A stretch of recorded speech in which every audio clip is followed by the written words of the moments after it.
O representante da CNTA, Darcy Pires da Rocha, fala sobre a cartilha dos trabalhadores do setor frigorífico. O técnico em segurança do trabalho do sindicato, Jackson de Souza, apresenta o vídeo que trata da nova lei de segurança do trabalho. Veja também, o diretor do Sindicato da Alimentação, Elton Lima, fala sobre as mobilizações do dia 30 de agosto. E o documentário de hoje fala sobre Brasil Orgânico, a cadeia de alimentos orgânicos do produtor ao consumidor. No quadro cultural, conheça o trabalho do músico e compositor Frederico Viana. Essas e outras informações você confere no programa Nossa Luta de hoje.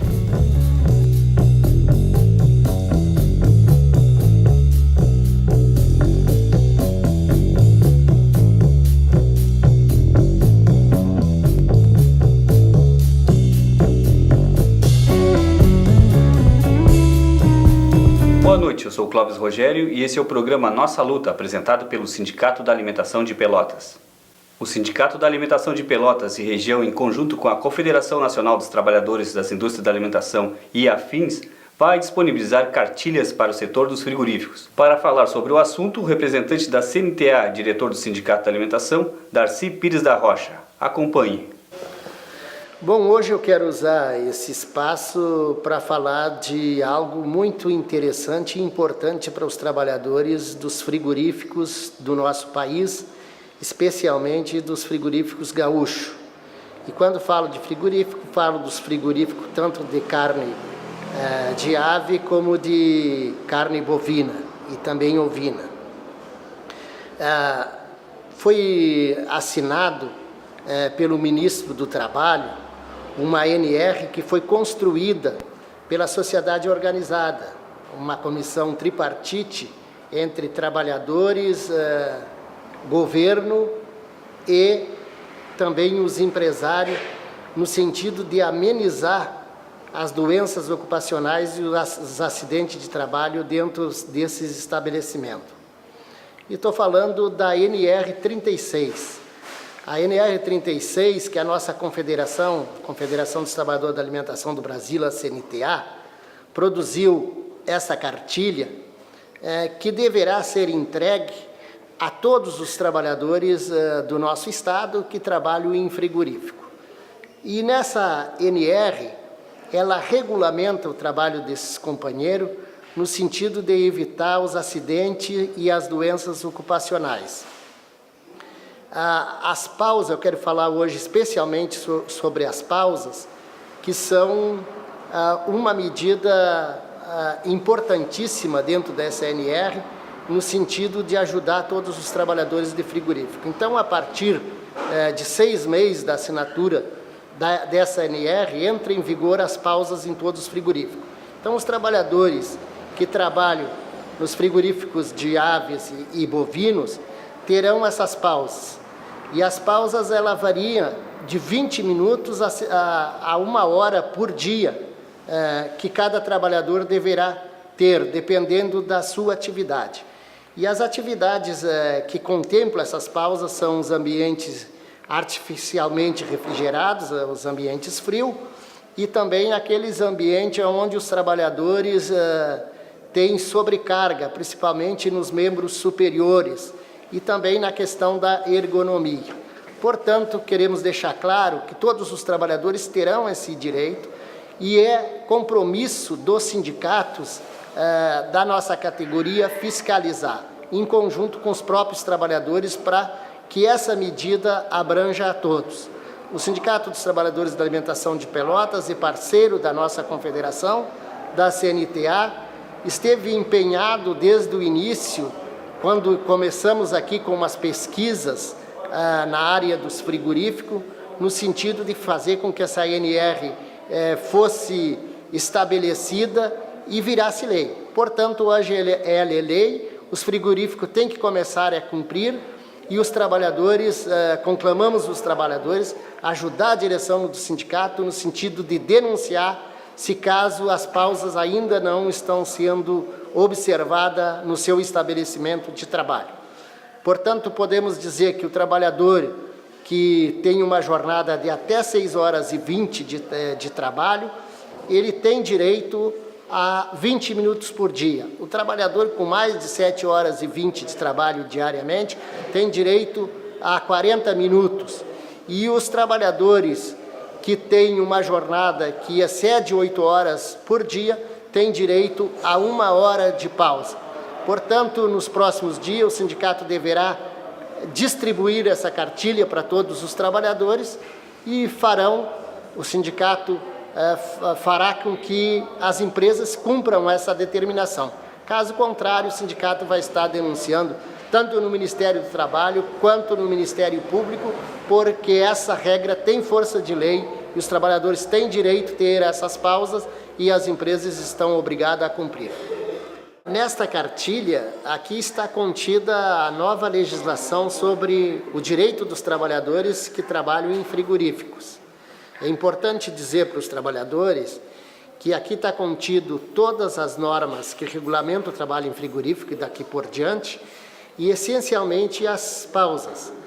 Quem tem direito à pausa? Quem tem direito à pausa são todos aqueles trabalhadores que estão submetidos a ambientes artificialmente frios e também os transitórios, ou seja, aqueles trabalhadores que entram nas câmaras frias, nas salas de desossa e saem dali para ir para o depósito fazer qualquer outro trabalho. Esses também estão abrangidos. E os trabalhadores que têm sobrecarga, principalmente nos membros superiores. Todos eles têm direito à pausa. É importante também colocar para o trabalhador que as pausas, elas são para que o trabalhador fique parado. No momento da pausa, não é momento para ir no banheiro, não é momento para o trabalhador fazer ginástica laboral ou qualquer outro tipo de atividade. A pausa é um direito do trabalhador e durante esse direito ele deve ficar em repouso para que ele possa se recuperar e voltar à linha de produção, amenizando qualquer tipo de doença ocupacional ou de possíveis acidentes. O sindicato vai distribuir cartilhas para os trabalhadores dos frigoríficos de Pelotas e região. Para obter mais informações, você pode acessar nossas redes sociais ou também ligar para o telefone do sindicato, que é o 3225-3564. Trabalhador, solicite a sua cartilha. O técnico em segurança do trabalho do sindicato, Jackson de Souza, fala sobre o vídeo que trata da nova lei de segurança para os trabalhadores que exercem suas atividades em alturas. O vídeo é produzido pelo projeto Série 100% Seguro. Trabalho em altura. Acompanhe. Olá pessoal, na dica de segurança de hoje nós vamos citar concernente à nova NR 35, que fala sobre trabalho em altura. Ela é um pouco mais burocrática, ela traz questões aí de análise, de risco, tem que ter um preenchimento de um documento, uma permissão para trabalho, certo? Mas tudo isso, essa burocracia ajuda e vai com certeza, quando for aplicado dentro das empresas, vai diminuir o índice de acidentes ocasionados por essa atividade aí perigosa aí, que é o trabalho em altura, tá bem? Então segue aí um videozinho, tá? Educativo aí, trazendo algumas orientações que vai ser importante para a sua atividade. Muito obrigado.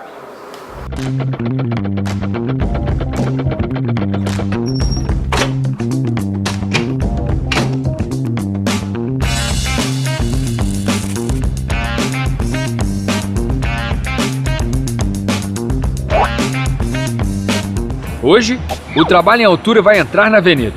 E quem abre o desfile são as recomendações, precauções e restrições quando se está lá em cima. Ainda tem a ala das dicas para subir e descer as escadas em total harmonia. Saiu do térreo? Todo cuidado é pouco com a rede elétrica. Primeiro deve ser feita a análise de risco. Para trabalho em altura, a emissão da permissão de trabalho é obrigatória. Apareceu alguma situação perigosa que não dá para resolver na hora? Então para tudo. E todo canteiro precisa ter procedimentos de resgate seguro e socorro para possíveis vítimas. O operário também precisa ser muito bem avaliado. Não basta um exame físico detalhado. É importante verificar se não há histórico de desmaio, tonteira, epilepsia, arritmia, uso de medicamentos, drogas ou álcool. E claro, não pode ter fobia só de pensar em ficar lá nas alturas. Atestado de saúde ocupacional nota 10? O supervisor do serviço pode agora treinar e orientar o candidato, mas ele só sobe depois da emissão da permissão de trabalho obrigatória, dada nos seguintes casos: obras feitas a 2 metros do nível de referência que não seja em plataforma padrão e em fachadas, andaimes ou telhados. Mas para emitir a permissão de trabalho, a análise de segurança do trabalho ou análise preliminar de risco, o técnico deve avaliar.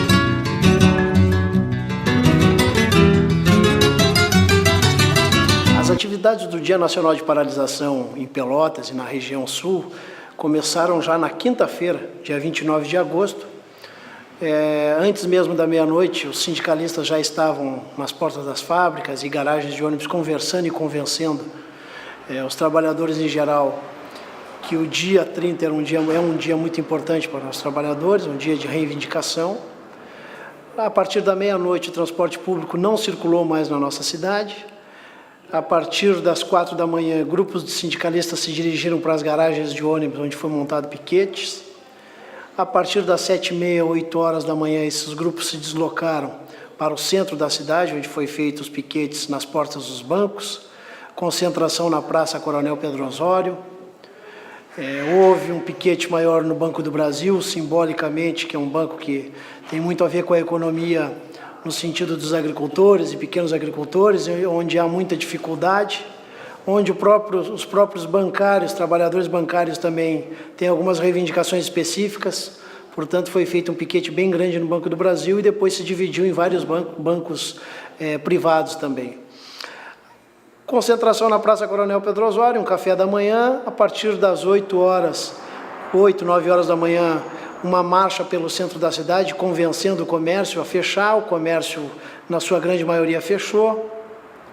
Houve algumas paradas na Justiça Federal, onde os trabalhadores reclamaram das liminares que a empresa concessionária da BR tem ganho. Os trabalhadores do movimento social não concordam com a praça de pedágio que tem aqui na nossa região, com as quatro praças de pedágio. E este foi um dos motivos também das reivindicações específicas aqui da nossa região. Fora essa, os trabalhadores têm uma pauta extensa, mas se centrou em 3 eixos. O fim do fator previdenciário, a redução da jornada de trabalho para 40 horas, o fim da PL 4330, que terceiriza e que precariza as condições de trabalho dos trabalhadores que trabalham em pleiteiras. No caso do setor bancário, as terceirizadas que prestam serviços para os bancos. No caso nosso, da indústria, por exemplo, as empreiteiras que neste PL teriam direito a agir em atividades fins. Para exemplificar, teriam condições de manusear com o produto na sua finalização, que hoje em dia eles não podem. E isto, para nós, a precarização, a terceirização, é muito ruim para nós, os trabalhadores, porque além do trabalhador que é vítima disso, ele trabalha mais, ganha menos e tem a sua saúde prejudicada. O fim do fator previdenciário é uma demanda nossa muito grande.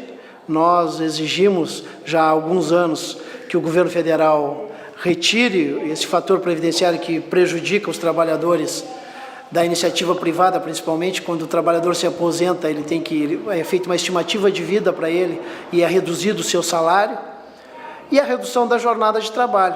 Esses 3 eixos são elementos que moveram toda a mobilização a nível nacional.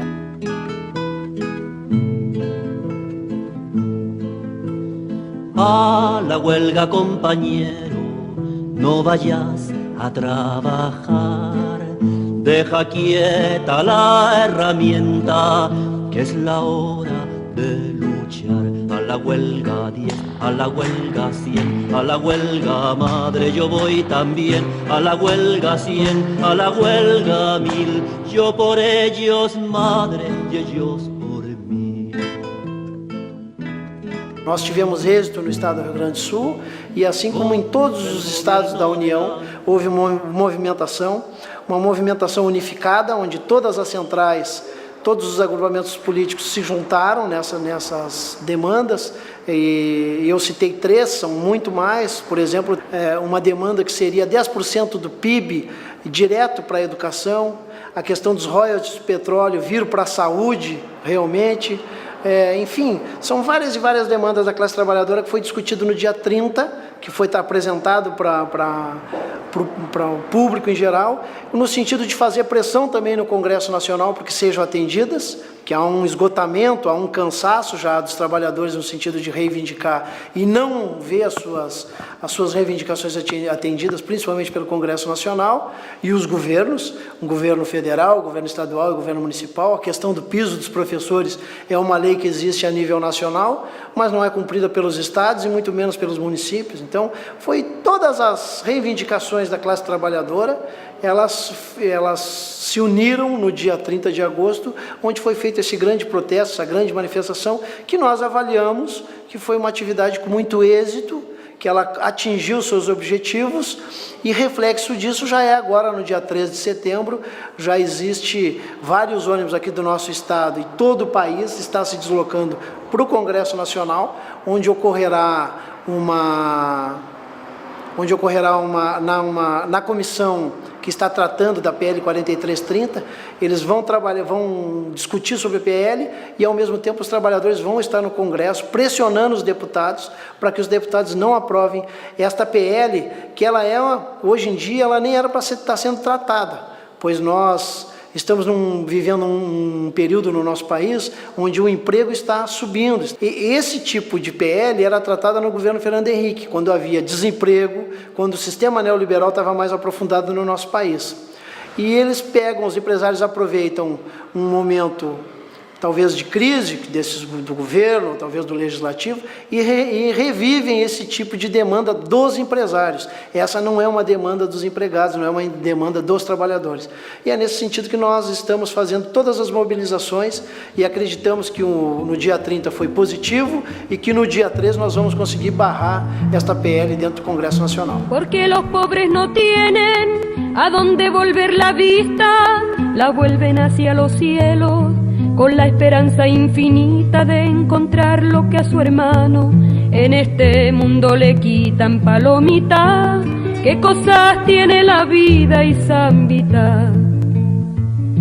Porque los pobres no tienen a dónde volver la voz, la vuelven hacia los cielos, buscando una confesión, ya que su hermano no escucha la voz de su corazón. Palomita, qué cosas tiene la vida y zambita.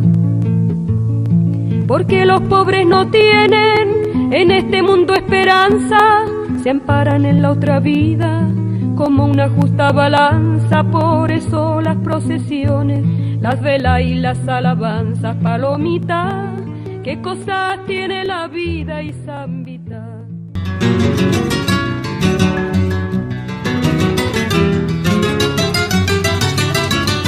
O documentário Brasil Orgânico argumenta sobre a cadeia de alimentos orgânicos, do produtor ao consumidor. Uma viagem pelos biomas contando histórias de pessoas, lugares. O filme revela histórias de pessoas que têm na produção orgânica uma fonte de convicção e de vida.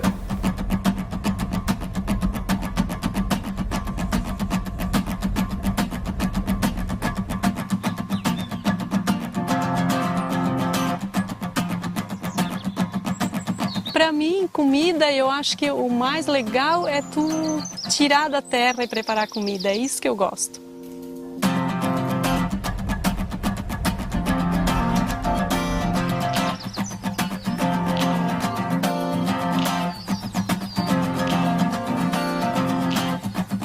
O que as propriedades rurais têm como tarefa, o agricultor tem tarefa, é fornecer alimento para as pessoas. Não posso chegar no teu prato, com licença, vou botar um pouquinho de veneno antes que tu coma. Não, tu quer um alimento limpo e saudável.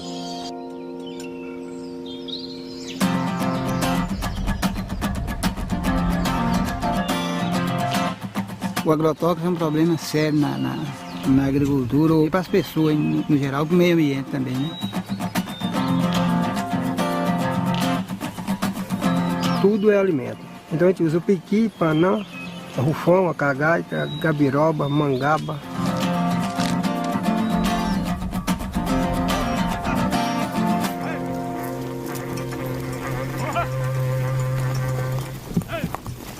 O gado é que ensina, acaba ensinando qual é o nosso manejo, né?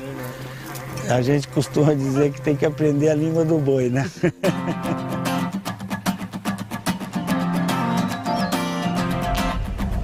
Para mim ficou muito claro que os sistemas de cultivo convencionais são grandes criadores de problemas. E o sistema de agricultura orgânica faz muito mais sentido para mim.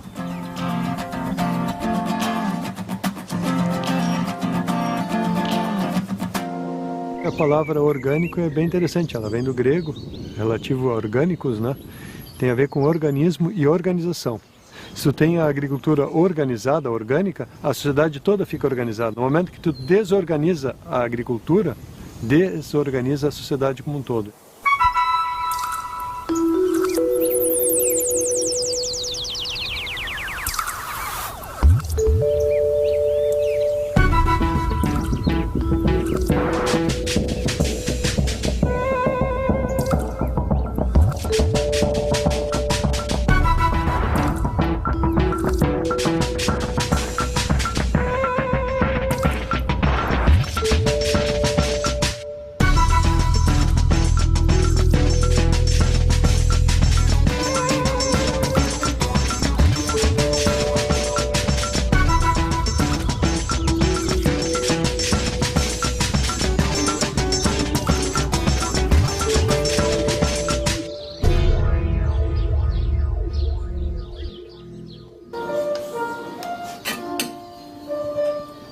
Nosso arroz cateto, produzido aqui na fazenda, tá ótimo.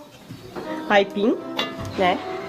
O feijão e a galinha caipira também, produzida aqui na nossa região, na fazenda. Vamos degustar para ver se tá aprovado. Vamos para a mesa? Tem um pedacinho de carne de galinha. Te incomodei bastante. Alegre a vida do cigano, o lar dele é a Mata Virgem. Lustig Zigeuner leben Faria Faria. Braucht dem Kaiser kein Zinsen zu geben, Faria Faria. Lustig ist im grünen Wald.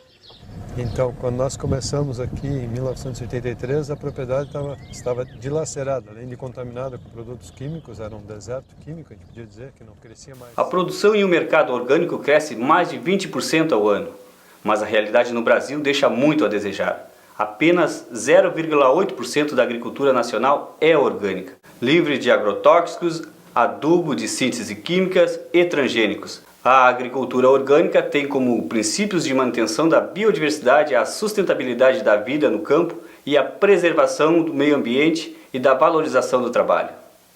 No quadro cultural de hoje, um cancioneiro latino-americano da região sul. Ele fala sobre o seu recente trabalho. Confira.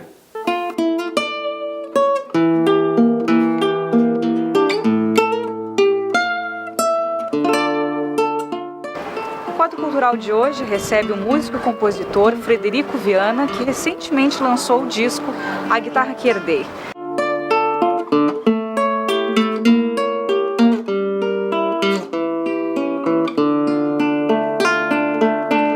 Com rebeldia se cria. Então a diferença minha lá dos 20 anos para hoje, que estou com 45, além da idade de estar cheio, com mais ruga, cabelo branco, eu perdi a vergonha de dizer o que penso e não tenho medo de brigar, de me expor. Eu acho que esse é o amadurecimento principal de um artista. Mas você tem razão, a dona rebeldia traz nova proposta. Esse disco possui 14 faixas, que é o trabalho mais recente do Frederico Viana. Tem alguma parceria? Todas as letras e também todas as músicas são feitas por ti? Letras e músicas feitas por mim, né? Tem violão e voz, tem umas músicas aí que eu gravei contrabaixo, guitarra e a percussão. É o que esse CD traz de diferente dos outros, é que quase todas as músicas são voltadas para a palavra solidão, mas não do estar só. Estar só é uma vontade própria da gente, né? Eu quero ficar sozinho, vou e fico sozinho. Não, esse é do sentir-se só, que é bem diferente, né? É quando a gente luta por causas, né? E a sociedade, esse meio que a gente vive, empurra a gente para a solidão. Então ele é muito voltado nesse sentir-se só, nesse produzir só, nesse pensar solitário, né? Mas é uma solidão imposta, assim. Porque se eu penso uma coisa, né? E acho poucas pessoas que pensam, ou as pessoas que convivem comigo pensam diferente, elas te empurram para a solidão, né? É mais ou menos isso que trata também essa solidão. O cenário da música atualmente, tu enxergas que existem ainda muitos artistas engajados em causas políticas e sociais, ou isso tem se perdido no decorrer dos tempos? A primeira música, Dona Rebeldia, no texto que eu falo dela aí, eu acho que os artistas são muito acomodados. Eles não se expõem, sabe? Eles se acomodaram, como se tivessem vergonha de protestar. Não sei o motivo da acomodação da maioria dos artistas, mas eu acho que está bem pior, assim. O meio musical está bem pior. As pessoas parecem que têm vergonha de protestar, de dizer que as coisas estão erradas. Não sei que culpa eles sentem por isso, sabe? Mas eu sigo a minha luta e dizendo o que eu acho que está errado, eu falo na minha música, falo no que penso, digo em entrevistas, não tenho medo de me expor, sempre fui assim.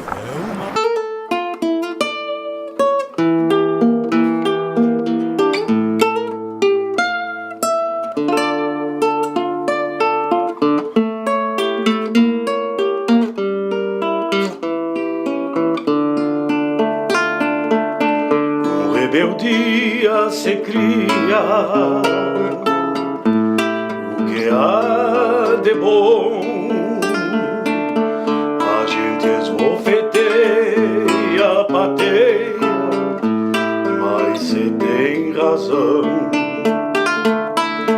A Dona Rebeldia traz nova proposta. O novo aceita a gangue imposta. Quem não constrói futuro aceita a gangue imposta. Me tapo de nojo, sim. Me tapo de nojo, sim. Quando vejo algo errado, me ponho entonado, a rebeldia em mim. Sou milongueiro louco, ando escasso dos trocos. Sou anarquista, artista, sento o facão no toco. Quando vejo algo errado, sento o facão no toco. A Dona Rebeldia traz nova proposta. E quem nega o novo aceita a gangue imposta. Quem não constrói futuro aceita a gangue imposta. Me tapo de nojo, sim. Me tapo de nojo, sim. Quando vejo algo errado, me ponho entonado. A rebeldia em mim. E esse foi o programa Nossa Luta, apresentado pelo Sindicato da Alimentação. Para acompanhar esse e todos os outros programas, acesse no YouTube. Coloque lá, Nossa Luta 1.tv. Nós voltamos na semana que vem. Uma boa noite a todos e a todas e até lá.